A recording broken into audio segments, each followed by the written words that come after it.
The grand hall of Silvercrest Palace had never been so quiet. Every Alpha King from the 12 Wolf Kingdoms stood in their finest clothes, shoulders straight, eyes sharp. Gold candles lined the stone walls. The floors were polished white marble. It was the night of the royal mate ceremony, a sacred event that happened only once in a generation, and every powerful man in the room believed tonight was about them. King Kaelin Dravan stood at the front of the hall. He was tall, broad-shouldered, and still in a way that made people nervous. His dark hair was neatly combed. His silver crown sat perfectly on his head. He had ruled the strongest of the 12 kingdoms for 6 years, and in all that time, no one had ever seen him smile without a reason, and no one had ever seen him afraid. 3 years ago, in front of the same powerful crowd, he had made a public declaration. He did not believe in fated mates. He did not need the moon goddess choosing his partner for him. He was a king. He would choose his own path. Tonight, the moon goddess reminded him that she had heard every word. The golden thread appeared just after midnight, a soft, warm glow rising from Kaelin's chest and stretching across the room. Every eye followed it. The thread floated past the noble ladies in the front rows, past the daughters of Alphas who had been hoping all evening, and past the women in fine dresses and jewels. It stopped at the edge of the hall, near the servants' entrance. A young woman stood there in plain, dark clothing. Her hands were folded in front of her. Her hair was tied back simply. She was not wearing jewels. She was not wearing a family crest. Her eyes were calm and warm, the color of dark honey, and she was looking at the floor as if she had not noticed that the entire room was now staring at her. Her name was Lyra. Just Lyra. No title, no last name, no pack. The silence in the hall lasted 3 full seconds. Then everyone began whispering at once. Kaelin looked at her. His jaw was tight. He could feel the pull of the bond, warm and steady, like sunlight through a window, and he did not want it. He had built his entire kingdom on the idea that strength came from choice, not destiny. He looked at her for 4 seconds. Then he spoke. "I do not accept this bond," he said. His voice was level and clear, the voice of a man who had given difficult orders before, and never lost sleep over them. "The bond is dissolved." Every person in the room stopped breathing. Lyra looked up at him. Her expression did not break. She did not cry. She did not argue or plead. She simply held his gaze for a moment, as though she were seeing something he could not see yet, and then she gave a small, quiet nod. "Thank you for your honesty," she said softly. Then she turned and walked out of the palace. The doors closed behind her.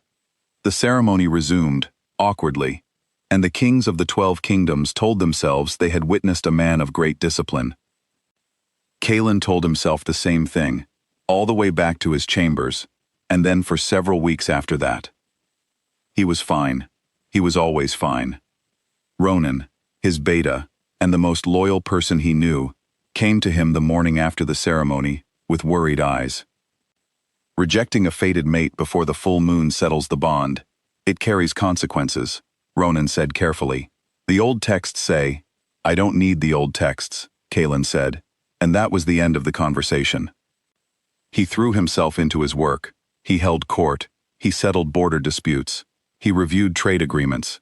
He was a good king, and being a good king kept his mind busy. But 3 weeks later, something strange began happening.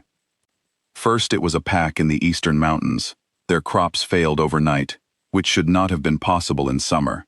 Then 2 alpha leaders from different kingdoms fell ill with a sickness that smelled, to those who could sense such things, like very old magic. Ancient magic, the kind written about in books most people no longer read.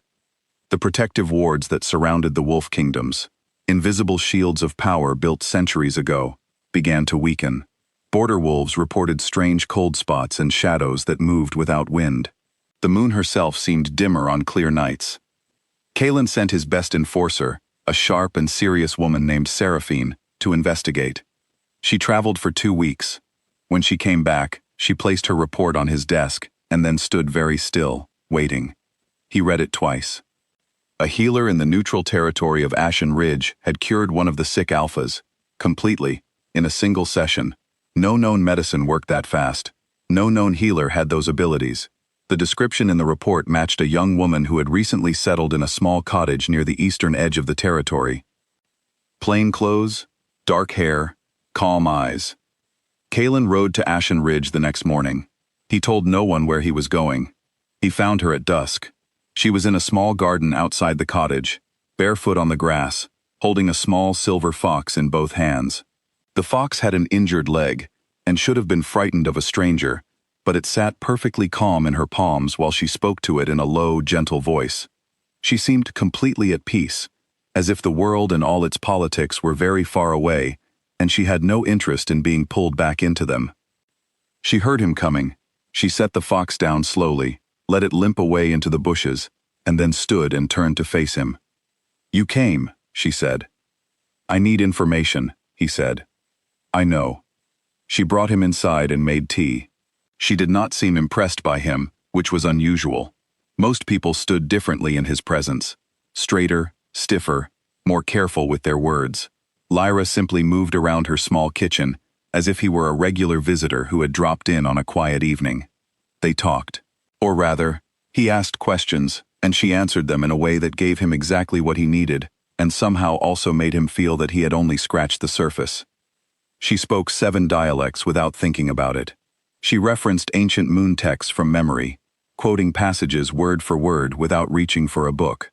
When Seraphine arrived the following morning, with a shoulder injury that palace healers had declared permanent, Lyra looked at it for 30 seconds, placed her hands over the wound, and healed it completely in under an hour. Seraphine stared at her own shoulder. Then she looked at Kaelin. He looked at the floor. On the second evening, they were sitting near the window when Lyra reached across the small table to pour more tea. The wide bracelet on her left wrist shifted. Kaelin went still. The mark on the inside of her wrist was shaped like a crescent moon, but it was doubled. 2 crescents, overlapping, one slightly larger than the other. He had seen that symbol before, in one book. A very old book, in the restricted section of his palace library, which he had read once out of curiosity, years ago and never touched again. The doubled crescent was the mark of the first Moon Queens. The women who had ruled all 12 kingdoms before the Alpha Kings took power, 200 years ago. The matriarchal bloodline that had sealed the protective wards across the kingdoms. The line that everyone believed had ended. Lyra pulled her sleeve down. She did not look away. "You knew," he said. "Yes. Who are you? Your full name?" She met his eyes steadily. Lyra Solène Elindra, the last surviving heir of the first Moon Queens. She paused. "The wards that are failing across your kingdoms, they were sealed by my bloodline. A seal that requires renewal every 200 years. That time has come, and only someone of my line can renew them." Kaelin sat with that for a long moment. "Why didn't you say this at the ceremony?" "You didn't ask," she said simply. "And you made it clear you were not interested in anything I had to offer." He had no answer for that. He brought her back to Silvercrest Palace the following day, telling his court she was a specialist consultant. That lasted approximately 4 hours. The moment the oldest wolf in his court, a woman named Elder Marin, who was 90 years old and had served 3 kings before Kaelin, saw Lyra walk through the gate, she stopped moving entirely. Then she went to her knees, right there in the courtyard, and pressed her forehead to the ground. "Moon Queen's heir," the old woman whispered. Word traveled the way important things always travel, faster than anyone expects. By morning, riders had left for all 12 kingdoms. The reactions arrived within days. 2 Alpha Kings sent representatives offering alliance. 1 Alpha King arrived personally, not to offer anything, but to demand that Lyra be handed over to his kingdom as a political asset. Kaelin met him at the gate and told him, with great calm and very clear language, to leave his territory immediately. That surprised everyone, including Kaelin himself. Inside the palace, Lyra was preparing to renew the wards. It required entering the Moon Vault, a chamber deep beneath the palace, sealed for 2 centuries, accessible only to her bloodline. The process would take hours and would cost her a great deal of her own strength. Kaelin stood outside the vault door and did not move. His advisors told him he could wait in his chambers. He shook his head. Ronan brought him a chair after the 3rd hour. He did not sit in it. When the 6th hour passed, and then the 10th, and then the 14th, he was still standing. When the vault door finally opened, Lyra stepped out. She was pale. Her hands were shaking slightly. She had one moment before her legs gave way, and in that moment, Kaelin crossed the distance between them and caught her. She was lighter than he expected. She smelled like rain and warm earth. "The wards are restored," she said, quietly, against his shoulder. "All 12 kingdoms." He said nothing for a moment. Then he said the truest thing he had said in longer than he could remember. "I was wrong, about all of it." She was quiet, then. "I know that too." The Grand Council of Alpha Kings was called for the first time in 80 years. All 12 kings gathered in the great chamber of Silvercrest Palace. Lyra stood before them, no bracelet covering her wrist, no false name, no borrowed title, just herself, her mark visible, her name spoken clearly. The debate lasted most of the day. Some kings argued old law, some argued lineage. 2 argued that the first Moon Queen's era was over and had no place in a modern kingdom. 3 argued that a woman who had just single-handedly restored the wards of 12 kingdoms had proven her place beyond any debate. Kaelin spoke last. He stood and was quiet for a moment, before he began. He did not talk about law. He did not cite ancient texts. He told the truth, that he had refused her out of pride and called it principle, that the moon goddess had not been wrong, that he had spent 6 years believing strength meant never needing anyone, and that a woman in a plain dress, standing barefoot in a garden at dusk, had quietly dismantled that belief without even trying. He formally withdrew his rejection, something no ruling king had ever done publicly, and then he turned to Lyra and offered her a choice: the bond, on her terms, if she wanted it, or his full support as an independent sovereign queen of her own right, if she did not. The room was very quiet. Lyra stood. She crossed the floor slowly, stopping in front of him. "I will take the bond," she said, "but I will not stand behind you. I will stand beside you. Those are my terms." "Accepted," he said, without a single pause. The next morning, at sunrise, they stood together on the highest balcony of Silvercrest Palace. Light spread across the horizon, gold and slow, touching the edges of all 12 kingdoms at once. Below in the courtyard, even the king who had come to take her as a bargaining piece had gone to one knee. Lyra watched it quietly, without triumph.